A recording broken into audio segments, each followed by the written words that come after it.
First ടൈമാണ് സാറിനെ കാണുന്നത്. കണ്ടു കഴിഞ്ഞപ്പോ എടാ ഇതൊക്കെ മര്യാദക്ക് എന്നെ പഠിപ്പിച്ചെന്നൂടെ? ഞാൻ എത്ര കഷ്ടപ്പെട്ട കാശ് കൊടുത്ത് നിങ്ങളെ പഠിപ്പിക്കണേ. അപ്പൊ ഇതിങ്ങനെ വരുന്നുണ്ട് എന്ന് പറഞ്ഞപ്പോ എനിക്കൊരു ഐഡിയ കിട്ടണ്ടേ.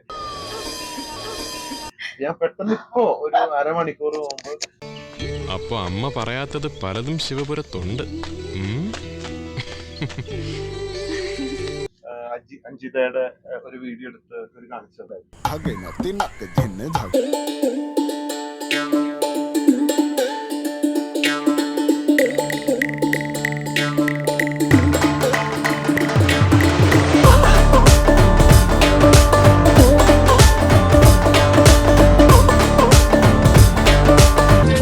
അപ്പോ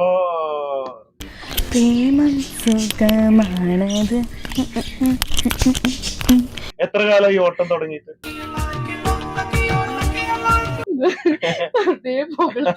അല്ല കാര്യമായിട്ട് ആ ശാലിന് കുട്ടി എനിക്ക് വേണ്ടി ജനിച്ച നന്നായി ഓടുന്നുണ്ട്. അവന്റെ യോഗം. അല്ല ഞാൻ വിചാരിച്ചൊരു ഓട്ടക്കാരിയാണെന്ന് കണ്ടപ്പോ.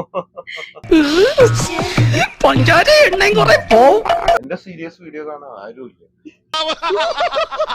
ഇത്തിരി മസാല എന്തെങ്കിലും ഉണ്ടെങ്കിൽ പോക്കാണ് കാര്യം.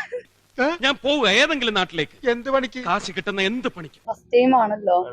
ഒരു ചെറിയ വിറയലൊക്കെ ഉണ്ട് കേട്ടോ. എന്താ പറയലോ? കാര്യങ്ങളെല്ലാം എനിക്ക് മനസ്സിലായി. നല്ല സ്നേഹമുള്ള ആൾക്കാരാ അവിടെ. അടിയിന്നാണോ വിറയലാണോ മുകളിൽ? എന്താ മനസ്സ് പതറരുത്. ധൈര്യമായിട്ടിരുന്നു, ഒന്നും പേടിക്കണ്ട. ഇതൊരു ശീലമായിക്കോളും. ഇനി ഏതായാലും ഞാൻ നിങ്ങൾക്കൊരു ശല്യാവുന്നില്ല. അതുകൊണ്ട് നമ്മൾക്ക് അറിയാവുന്നോണ്ട് ഒരു കുഴപ്പമില്ല. ട്രോളുന്നതിന്റെ അർത്ഥം അതിലെന്തോ കഴമ്പ് കണ്ടന്റ് ഉണ്ട് എന്നുള്ളതുകൊണ്ടാണ് ആൾക്കാർ